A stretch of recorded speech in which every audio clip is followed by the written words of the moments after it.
So I'm going to do some tomato paste, and that is done up a lot like you're going to juice your tomatoes, which we've done. So if you don't know that, you can go back and check it. But I cored and cut up the tomatoes into manageable size pieces. Now I'm heating them to make them softer to run through the juicer here. So that's all that's going to take. Get these softened up so they'll run easier. And then I'll show you what we do next. Okay, so it's time to juice these here because we'll use all of that. Oh, you gonna crank it, baby girl? Good job. And then this will have to cook down.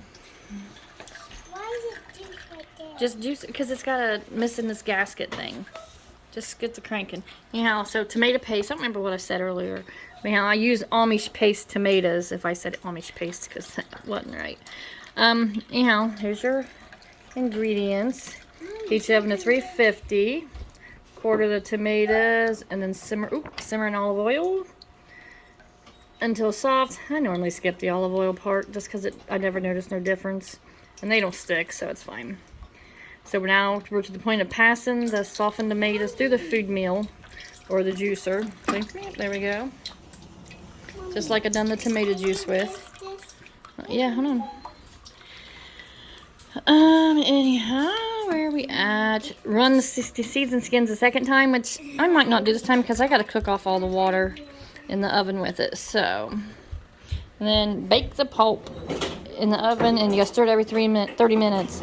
It takes a while to do that, but sea salt and lemon juice into the pulp, and then I divide that in the pans. Anyhow, that there is in my book that I had wrote. What, baby? Megan is hiding. Yeah, Megan's hiding. The Ultimate Preserving Guide to Fill Your Pantry, Sarah Rodriguez, Rodriguez Farm. That's on Amazon if y'all want it. But yeah, so she's going to get this here juice through here pretty slowly. Come on, woman. Mommy, you do. Yeah. Anyhow, you see how it works.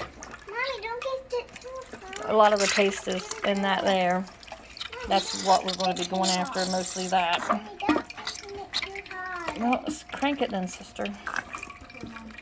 I just it. Okay, so you can see that's pasty there, and then the thickness in this here thing is more paste. It looks more watery here, but it will cook down. But I gotta get all of it out. Okay, so I need 2 teaspoons of sea salt and 2 tablespoons of lemon juice to mix in with the pulp. Or not the pulp, well, the juice, whatever the crap. So I'm gonna do 1 of each in each container, and then those will get divvied out into my baking pans here. So let's get this here done. I can't open the lemon juice. Oh my gosh. So I loosened it for Haley. She opened it. So a tablespoon of lemon juice in each one container. If I had a bigger bowl, I'd just do it all in one. But I do not. And then sea salt. A teaspoon in each, because it calls for 2 teaspoons if you did it all in one batch.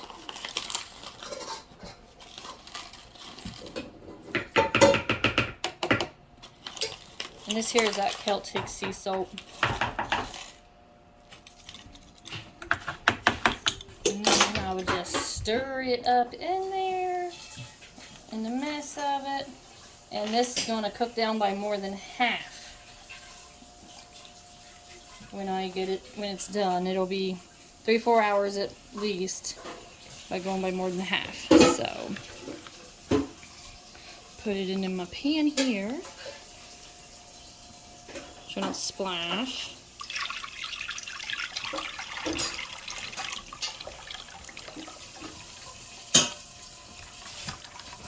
Ooh, that's a lot. Hope it all fits in the other.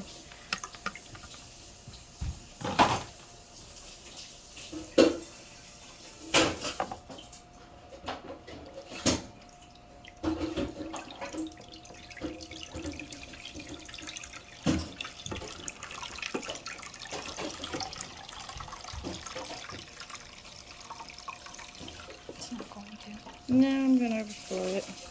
Holy moly.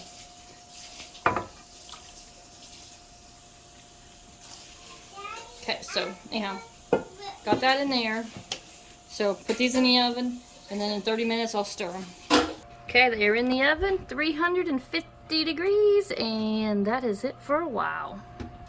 Just note how full they are, because when it's over, they won't be half that. Okay, so you can see they're pretty much cooked up, almost over oven roasted doneness. So I'll pull them out and get them in some jars. Okay, so anyhow, I've said it before, I use the little jars, the little 4-ounce ones, but I mean it's nice and thick.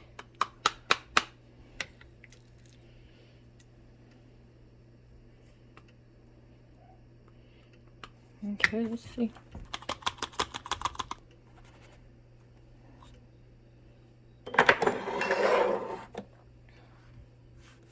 Yeah, so anyhow, nice thick, get them filled up, about 1/2 inch or so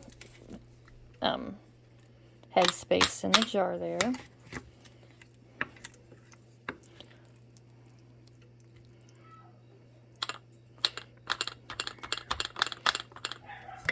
And then I will do the bands and lids like before where I wipe it. Okay, so you can see I filled some jars here. And if you look at the jar, the top of it here, and then you got this middle ring here, that's about 1/2 inch. And then down here, oh, that's hot, will be your 1 inch marker. So up to about 1/2 inch or so is good. And then take your towel, wipe all the way around the rim.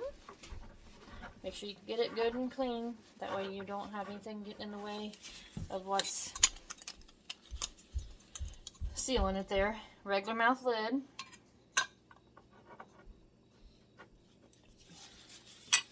And then put your band on there.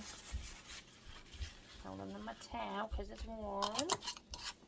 They say finger tight just right. Anyhow. And then it will go directly over here into the canner. That's warm, but not boiling yet because I'm a procrastinator. Anyhow, we'll fill all these here jars up with this paste, see how many we get, and then it's got a water bath for 15 minutes. Once the canner starts its full rolling boil will be when I start the timer for the 15 minutes to get it done. So anyhow, I'm going to fill this up and we'll take her from there. Okay, so as you can see, I got all the jars in there. I got 7 jars out of them 2 pans, which is actually pretty good. And you can see that the water is over top of them there like they're supposed to be. Probably ought to not jiggle that, but you know, whatever. So anyhow, once it starts rolling boil, it's 15 minutes, and then I take them out and wait for them to pop, and they're done. So we will see what we get here in a little bit. Okay, 15 minutes going, and that is a full rolling boil. So, you can tell that through all the steam. There you go. So the timer's been set 15. As soon as that's done, I'll take the jars out. They'll cool, and this batch is officially finished then. So these are done. 15 minutes are up. So just reach in here with the jar lifter. You can see they're still very thick, pasty. Going to be delicious in my spaghetti sauce and stuff. But, move it over to here. Set them down. Okay, so anyhow, I got jars here, and you got to keep space in between them so that they have plenty of airflow and they can cool evenly. So I'm not supposed to touch these for 24 hours. I'll start hearing them ping here shortly. But this here's my jar lifter. This is your handle part. It's made of plastic. It is slightly rolly. And then down here is the rubber part, and that is what you actually grip onto your jars with. If you tried with the handle, it won't work. I've seen people try that, and it just always, see how it slides? Yeah, don't do that. So anyhow, now don't touch it for 24 hours after they have time to cool and everything.